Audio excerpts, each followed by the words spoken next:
Hello and welcome to the Love is the Cure Foundation podcast.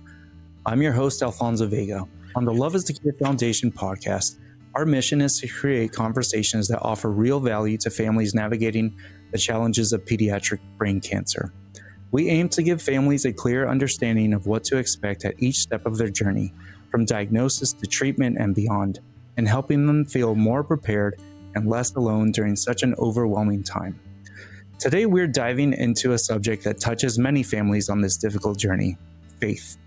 When we face the loss of a child or a devastating illness, it can challenge everything we believe. For many, faith is a source of strength and guidance, helping them navigate the most overwhelming moments. In this episode, I'll be sharing a bit of our own journey with our son Inigo and discussing how spiritual beliefs can be a tool for gaining strength, facing fear, and finding healing after tragedy. We'll explore how faith plays a role before tragedy strikes, during a child's illness, and in the heartbreaking aftermath of loss. Our hope is that this conversation provides comfort, guidance, and encouragement to those of you walking a similar path. Today we have a special guest, Pastor Einar Rom, Senior Pastor at the College Church of Seventh-day Adventists in Lancaster, Massachusetts. With over 35 years of pastoral care, Pastor Rom has guided and comforted many through both triumph and tragedy, offering wisdom and faith during life's most challenging moments. On the day our son Inigo passed away, Pastor Rom came to our home and stood with us in our driveway, offering words of peace and comfort. We spoke about the profound mercy of the Almighty and how we felt that same mercy had been extended to Inigo. In that moment, we found solace in knowing that with God's blessing, we had helped Inigo live his life well. Today, we're honored to have Pastor Rom join us to share his insight, faith, mercy, and finding peace amidst life's most painful experiences. Pastor Rom, thank you for being with us today, for all that you do, and for sharing this conversation with our listeners. Let's dive in. Glad I could be with you, and I hope it could be some help to you and to other people. And, when you mentioned 35 years, it's gone fast, Alfonso. It's gone fast. It feels more like 20, 25 years, and it just goes fast. Yeah. So, and the amazing thing is, as a pastor, you're so blessed to interact with so many amazing people you just love to be neighbors with, for eternity. That's for sure. So, but hope I can offer some help here, and I thank you for the invitation to be a part of the podcast. Eternity. I love that. I love that you said that, because that's exactly what we're going to be looking at, isn't it? Yep. Okay, so I do have some questions that I've set aside for you. Sure. And some of these questions might be a little bit difficult, but what I'll do is I'll interject our story too, so that you can get a experience of what we have been through. And I think that'll be important for other families to see as well. So the first question I want to do here is preparing one's faith before tragedy hits. So the first question would be, how can we cultivate our faith in a way that prepares us for life's inevitable tragedies, rather than turning to it only in moments of crisis? I think this is really important. So many people looked at Lindy and I and said, how do you guys do it? How are you guys doing this every day with Inigo, with faith? And what we want them to understand is that faith actually is or should be a development that happens before. So my question to you would be, how do you prepare for the inevitable tragedies that are coming, and rather than turning to it only in moments of crisis? Well, how much time do we have? Yeah, this is good. As you're asking the question, my mind is thinking, well, how long do we take here? But I think one of the questions that everybody needs to ask is, where did I come from? Where am I now? Where am I going? And the cool thing about the Bible is, it consists of 66 books, the Old Testament, New Testament, but it's really a story about God interacting with us. And when you look at it from the beginning, it helps us to see this is how we got here. And the question is who am I? And so often we allow the superficial things of life to just kind of almost distract us from those deep questions. And we I think, Alfonso, we know we're in a culture, we're talking at each other, not with each other. We're not really diving deep into, well, why does that person think that way, and what's going through their mind. The Bible literally tells us a story that begins for a moment in an idyllic setting, and then tragedy comes because Adam and Eve do the wrong thing, and they essentially break God's heart. And then we see, when you read through Genesis and Exodus, and it just continues on, there's high points and low points. And the question is do we celebrate God when we're in the high points and not just the low points? And when you see the people in the Bible of a life of faith, they do thank God during the high points. And it's interesting, one of the probably milestones in the Old Testament is the Exodus. And they're told very clearly, you get when you leave Egypt, remember to thank the Lord. And we have in Judaism today, the Passover. It's a really very important annual ceremony to say thank you for setting us free. And so, I like to look at it like this. Sometimes people look at religion like a spare tire. It's there when you need it. Or some people even, I don't mean to be trite, but fire insurance, This is the way we look at God, unfortunately. But God wants to be with us through the highs and the lows. And he wants to walk with us. As a matter of fact, Jesus even said, I am the way, the truth, and the life. He's not a pill we take when we're feeling sick. He is the way, the truth, and the life, period. From the moment we are born to the moment we pass, he's there. And so that's something that I think it's hard for us to deal with, because we compartmentalize so many things of our lives. And we fail to see that God wants to be with us the whole time. He's calling us. You may be at a job you don't like or you love it, but God is with you there. And God is with you on your wedding day, and also on the day when you happen to be at a funeral of somebody you love. And he's with us. And this is made so clear when we look at the incarnation of God. Emmanuel, God with us. And he's there. At the first miracle happens, of course, at a wedding celebration. And the amazing thing, when you look at the life of Christ, he conquers the devil, and Alfonso, he even conquers death. And that helps us to see there's another way to live, the with God life that we can live. So I could go on. I'm a preacher. Yeah. I love that with God life. I love that. I want to put it in practical terms. I know for me, one of the things that I talk about is I was lucky enough before Inigo got sick, that I had been teaching a class on the Bible, on spirituality. And before that, I used to travel for work long distances, and in the car, I used to, I had a podcast I love listening to called Exploring My Strange Bible. It's a Tim Mackey podcast, but I would spend 4 hours commuting down to New York, and I would listen to that the whole time. And I just loved it. Now, I have a life of faith because I was raised Seventh-day Adventist. And something that I always tell my parents through all of this is thank you for the legacy of faith that you built within me. And my wife as well. She was raised in religion as well.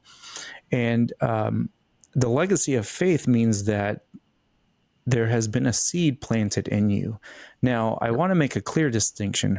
That legacy of faith is not something that is now still my parents, right? It's not something that they can still claim. What I can say is this is my faith now.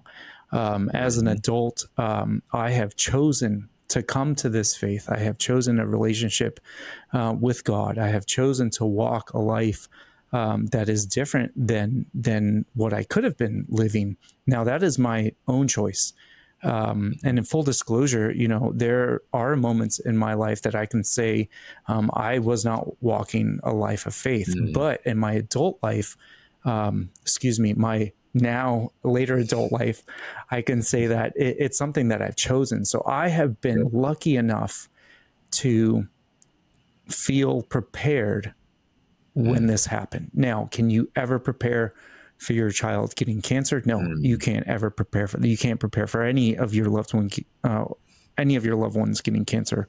And that's not why you have a walk of faith either. You don't walk it because you want to be prepared. But I do want to say that in practical terms, it was a journey for me that made faith and made spirituality real. It was listening to these podcasts. It was diving into the Bible. It was deep diving Jesus. Right, the class that I taught was a real deep dive into the life of Jesus, and really fascinating that right before Inigo was diagnosed, the class had already ended, but we didn't get to finish Matthew. So the class, we were told that we needed to end, so we ended the class, and we were just at the end of Matthew, and we didn't get to finish it. And Inigo had come to me and said, "Hey, Dad, I've loved sitting in," because it was an online class. He says, "I've loved sitting in and hearing you talk to your class. Can you finish Matthew with me? I want to keep hearing it." And I said, "Oh yeah, absolutely. Here I have notes and syllabus that I've gone through." And I was like, "Absolutely, let's jump into it." And we would sit outside on the porch and we would finish it. And the Friday before Inigo started to feel bad, so probably a week and a half before he was diagnosed, the stone is rolled away and Jesus emerges triumphant. Yeah. And he's holding the key, right? That's the whole story of salvation.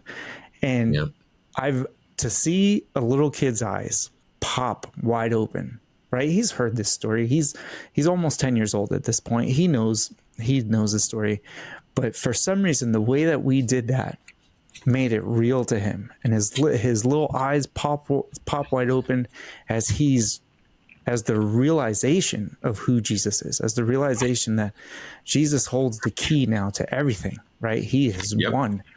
And that was a beautiful thing. And so that's all to say that in practical terms, a life of faith is truly about devotion to learning, devotion to, and where do we learn? In truth, we learn in the Bible. We learn in God's word, and we can dive into, as we would call it, Moses and the prophets. If you are an Old Testament person, if you're Jewish, or the entirety of the Bible. And I would argue that the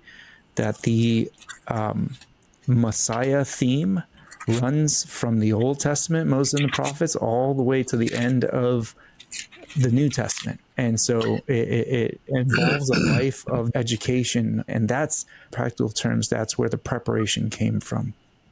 So I'm glad you mentioned like that, because when you read Genesis 1, 2, and 3, it's obvious the serpent comes in and he deceives Adam and Eve. And then what does Moses write that God says? "I will crush the serpent's head." He will strike the heel of the offspring of the woman, aka Jesus. Jesus is wounded, but what does God do? He crushes the head of the serpent, and that perspective is given there. I would have to say from the day one of sin, God offers that hope. There is a reason to get out of bed in the morning.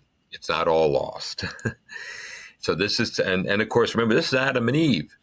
The heartache they're going to go through is beyond comprehension, because they will lose a son, but one of their sons, their firstborn, will be the murderer. Yeah, the first ever. The first ever. Yeah. So they're getting this. It just, I cannot comprehend the anguish that they go through. Now, what I wanted to mention is, I think in the Western world, the challenge we face is what I would call the consumerization of religion. And we say, well, you use religion to feel good, to feel better about yourself. That can happen, but it's not the whole story. God will take us on a journey that we couldn't imagine. Absolutely. And case in point, read the Sermon on the Mount slowly. I mean, he tells us to love our enemies, forgive those who trespass. I mean, these are tough things. And to not store up for ourselves treasures in heaven. And so some of the things that we live by in our culture. Wait, hold on. I want to correct you. To store up treasure in heaven. Oh, yeah, you're right. To store. Yeah, do that. Oh, I don't want anybody to be confused. Yeah, no. Not to store up treasure here. Not on this earth. Store it up there. That's the first mistake I made all year. I hear you. Sure. But it's just, we religion, has, like I said, become for some an hour on Sunday or hour on Saturday, or not even at all. Just keep the book on the shelf, dust it off every so often. It goes to our core. Who are we? Why are we even here? I could go off on discussing this, but I think that's the key, is to say, thank God for this moment, for my, when we're having a wonderful day. The other day was a beautiful fall day here in New England. I mean, thank God he created the sun, positioned the earth at the perfect distance from the sun. He created the atmosphere and the trees that could have gone from green to brown, but instead they changed to red and orange, and we can enjoy these things. And we need those moments to help us also to carry through the darker times. Yeah, I want to make a point that I think we're all aware of. So we know that that church membership across all denominations is really shrinking in this country. Yeah. But the belief in the Almighty, the belief in a greater power, the belief in intelligent design, the belief in something greater, that's actually growing. And so it's interesting to see the dichotomy of that. And I would love for people to understand that if our belief on the Almighty is actually growing, but denominations are shrinking, I think there's something more to say about denominations and the power of God. And I think that that's really an important distinction to be made, because we are being bombarded with this idea of churches are dying, and what are we got to fight back, and you're almost bringing this very negative connotation into it, when it's us as denominations that need to look within ourselves and say, what are we doing that's causing our denominations to shrink, when the belief in God is actually growing? And that's something really interesting. But maybe that's a conversation for another day. But I wanted to make sure that we made that distinction here, because a lot of families that are going through the same tragedies that Lindy and I have gone through, they may not have a foundational religion. They may not have a denomination that they're a congregation of or part of, but they do believe in a higher power. And so what we want to say in this conversation, or at least I want to say with this first question, is take that belief, take that small belief that you have, even if it's devoid of religion, and say, I'm going to tap into that. I'm going to start a life of, regardless of anything that I'm tapped into with religion, I'm going to try to pray. I'm going to try to talk to a higher power, and maybe I should leave this to you since you're the pastor.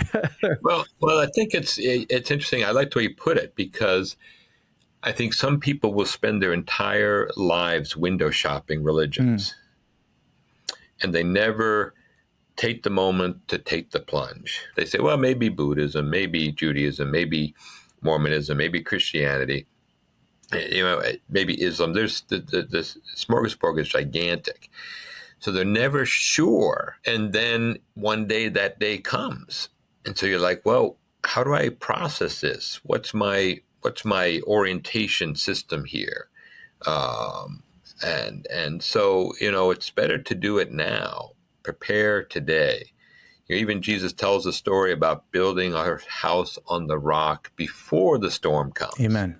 Mm-hmm. And it's building it on the rock. I would have to say that represents Jesus Christ. Mm-hmm. You can weather the storms because they're going to come.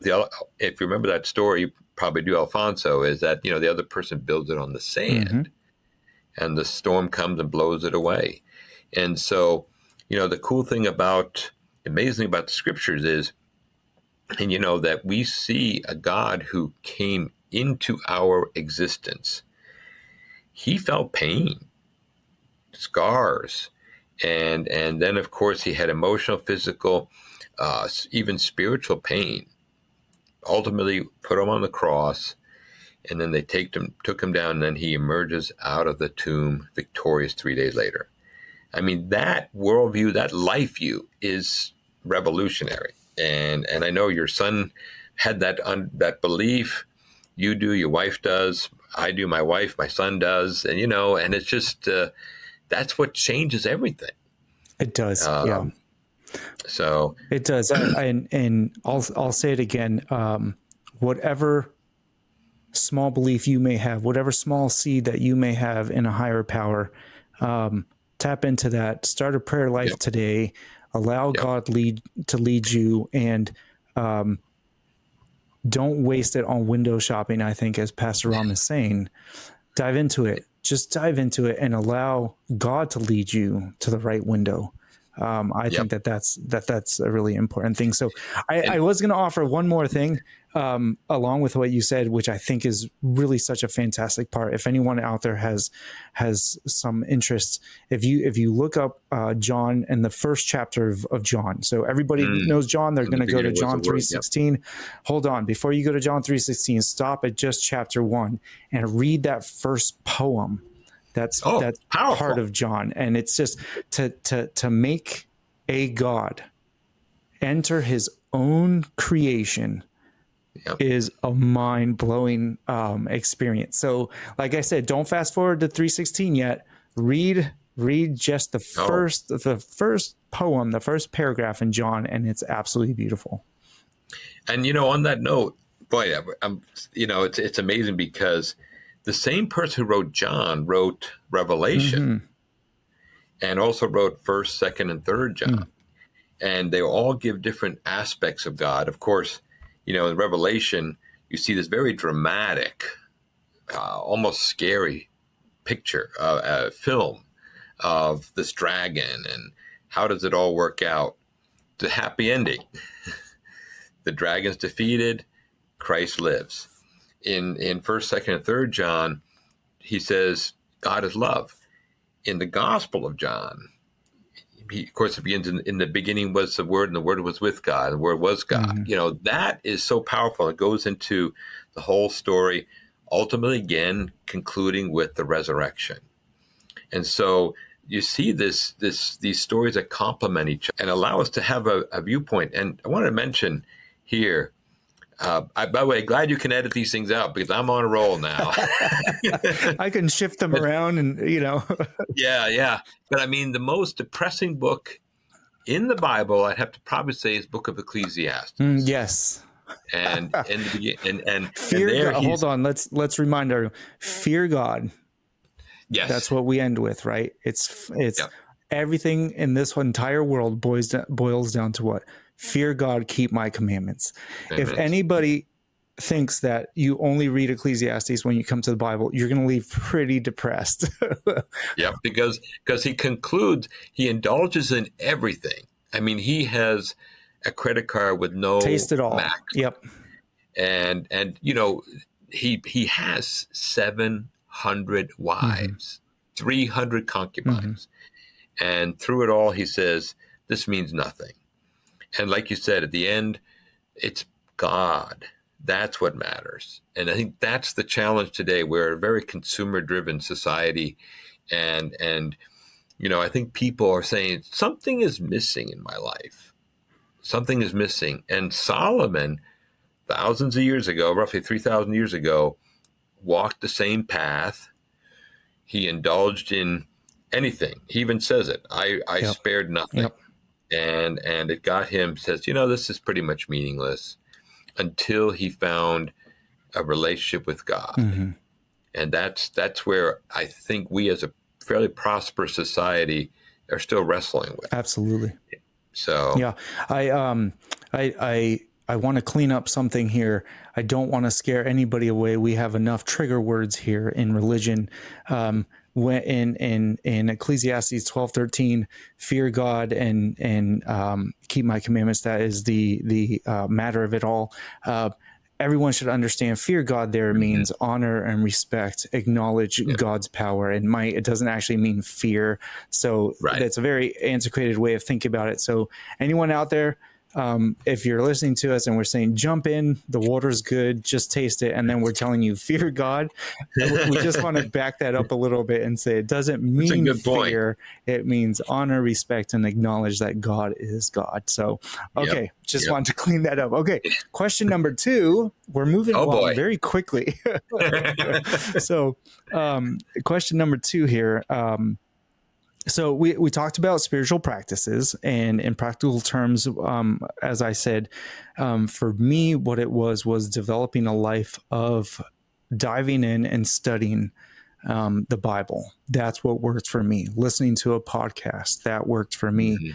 Taking that podcast and using my input, output, and now teaching a class, teaching my kiddo, taking a lot of those lessons from when I was a kid.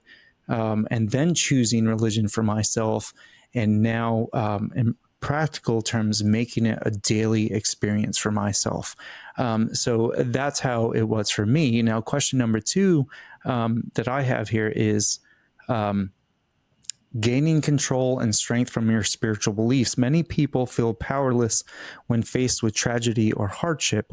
How can spiritual beliefs help us regain a sense of control and find inner strength in the midst of overwhelming situations? Wow. I had experience many, many years ago. I was actually driving to the church I was serving. It was just during the weekday.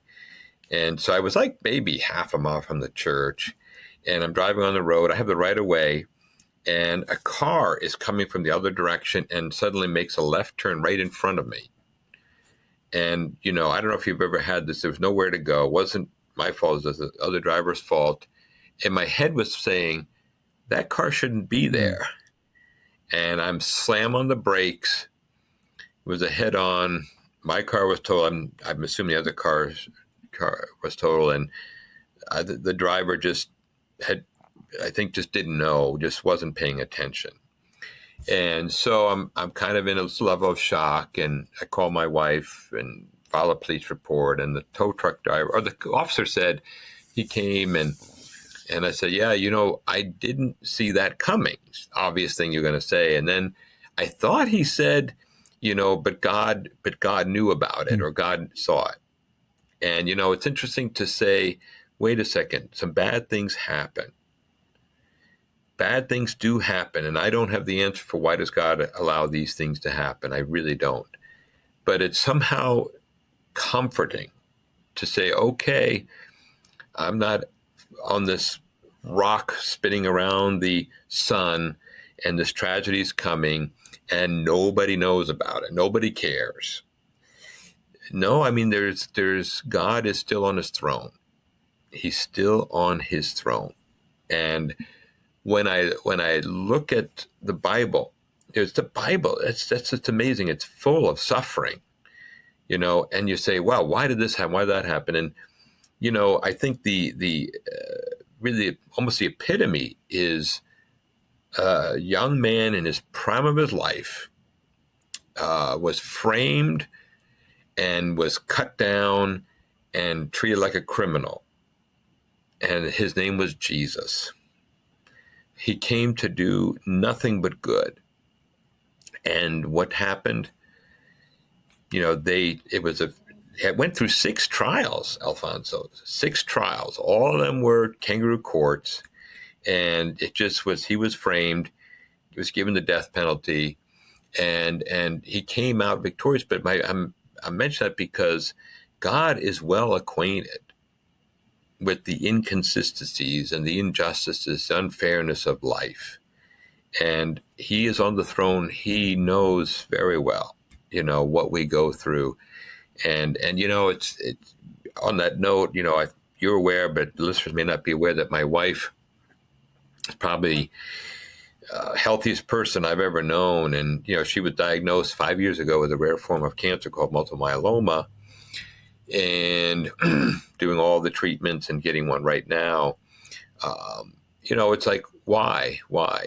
And I asked my wife this, and, I would say she's more spiritually mature than I am, and mature. And she said, well, why not me?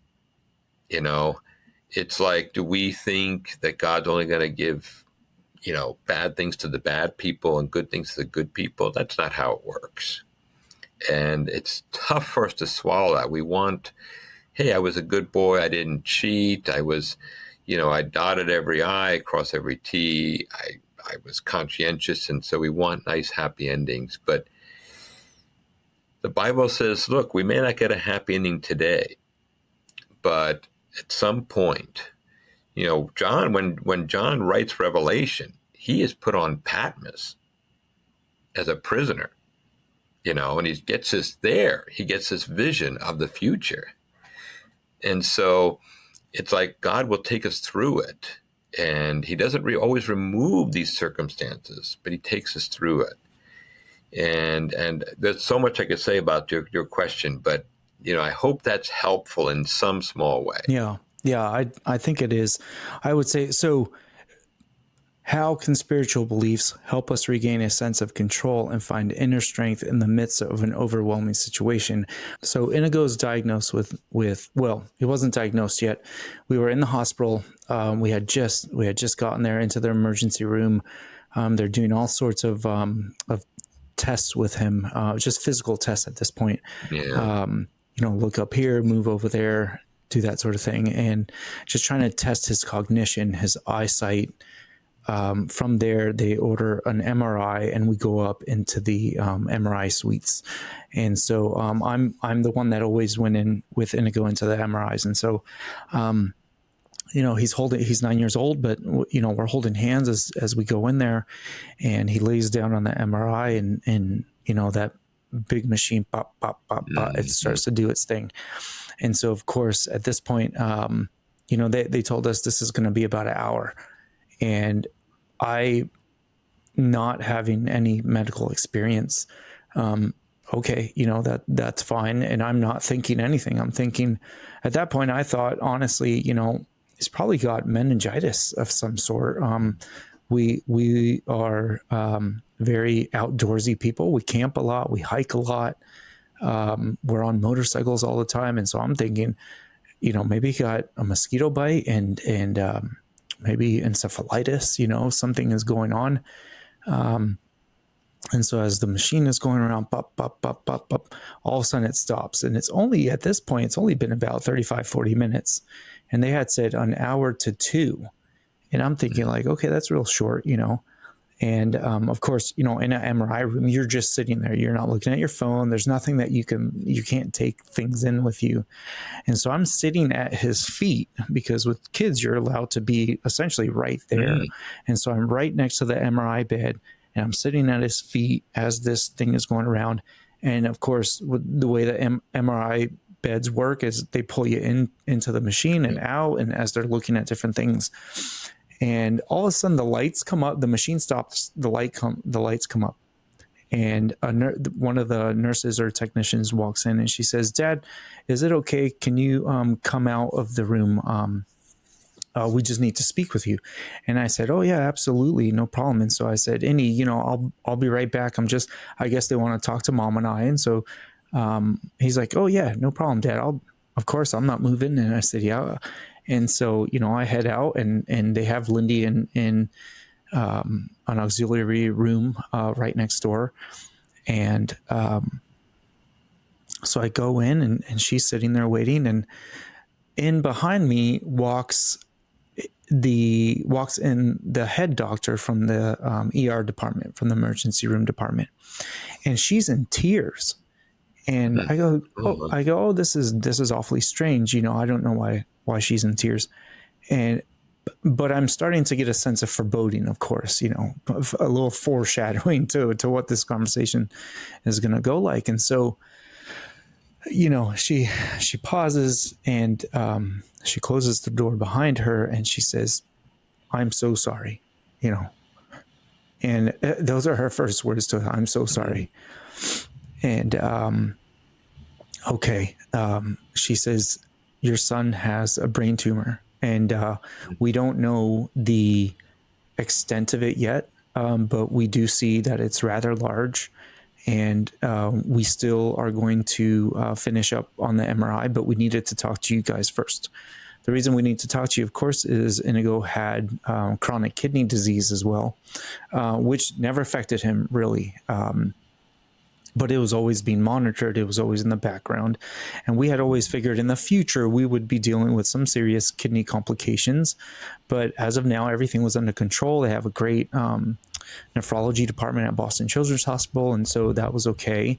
Well, they needed to talk to us because they needed to give him contrast or a type of agent that goes into your veins. The only issue is that it can really affect your kidneys, and you can develop a syndrome down the road that is pretty nasty.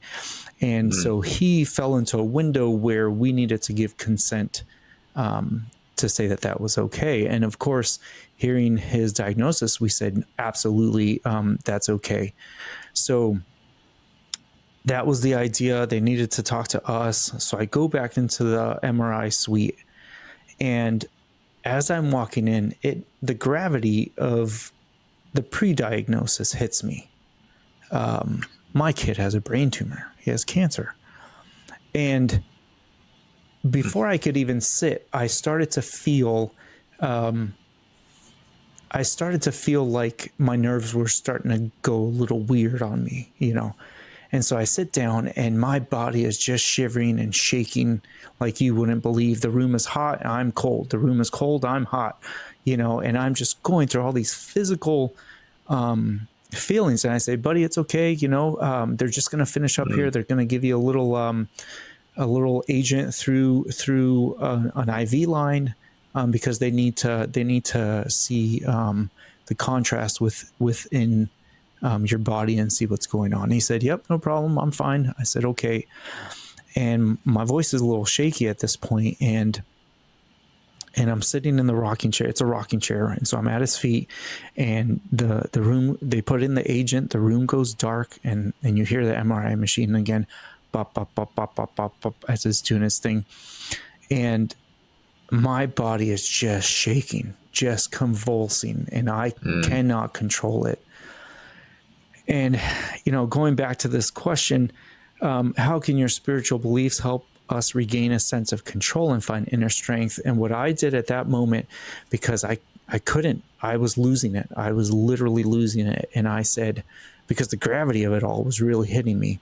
And I said, hold on. I said, I just started to pray. I said, God, I said, please help me. Lindy's going to need me. Inigo's going to need me. I just need to be calm. And in this moment, I am losing it. I can't even control my body. And so at the very least, please help me to stop shivering and shaking. Help me to regain some sort of control. And it was almost instant. Within 15 seconds, my body started to calm down. It started to relax. And it started to go back to baseline.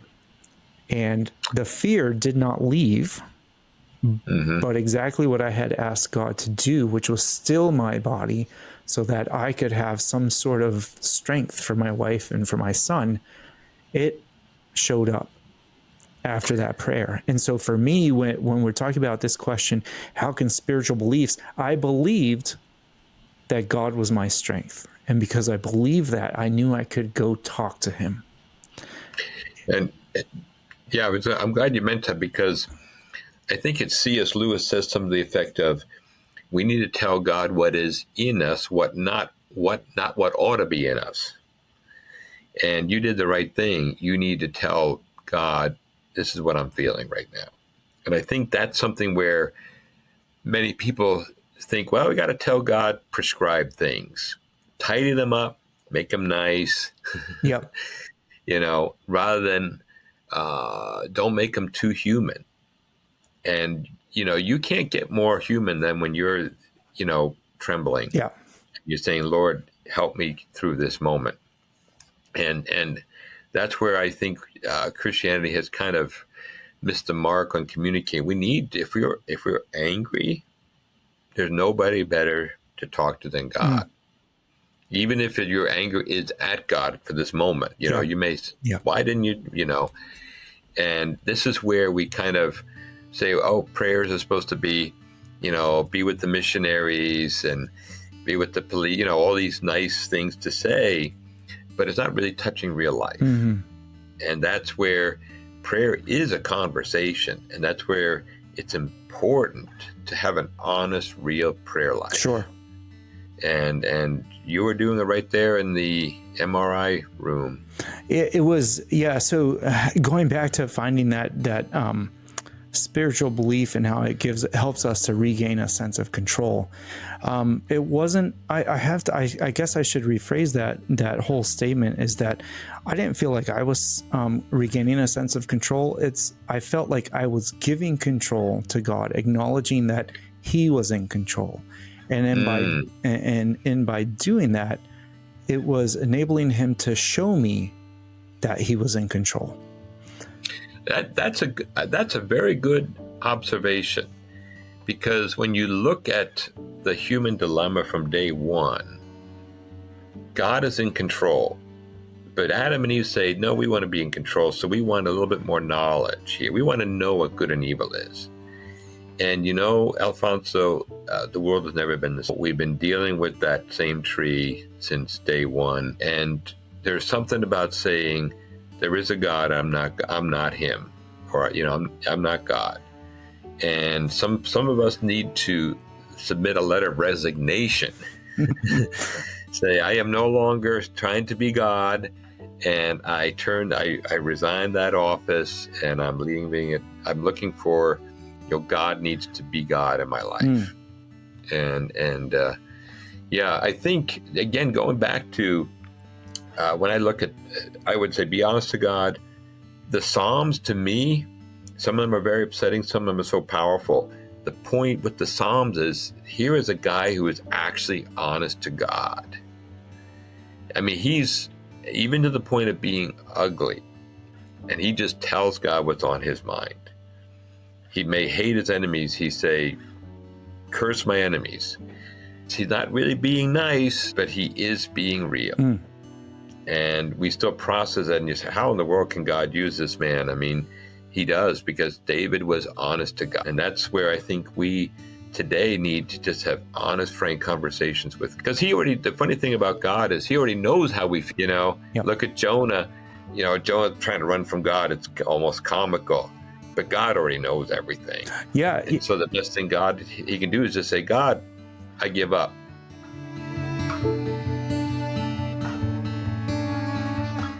All right, we're going to stop here for today. This conversation went longer than expected, so I've decided to split it into 2 parts. Part 2 will be available in our next scheduled episode drop, so stay tuned. As we wrap up, I truly hope this conversation has offered some insights or encouragement for anyone facing the unimaginable. Faith can be a powerful tool, whether it's helping you to gain strength, find peace, or connect to something greater in the midst of deep pain. Thank you for joining me today on the Love is the Cure Foundation podcast. And remember, you are not alone in this journey. There are resources, both spiritual and practical, that can help carry you through. Until next time, go love on someone, ask for help when you need it, and once again, always remember, you are never alone in this journey.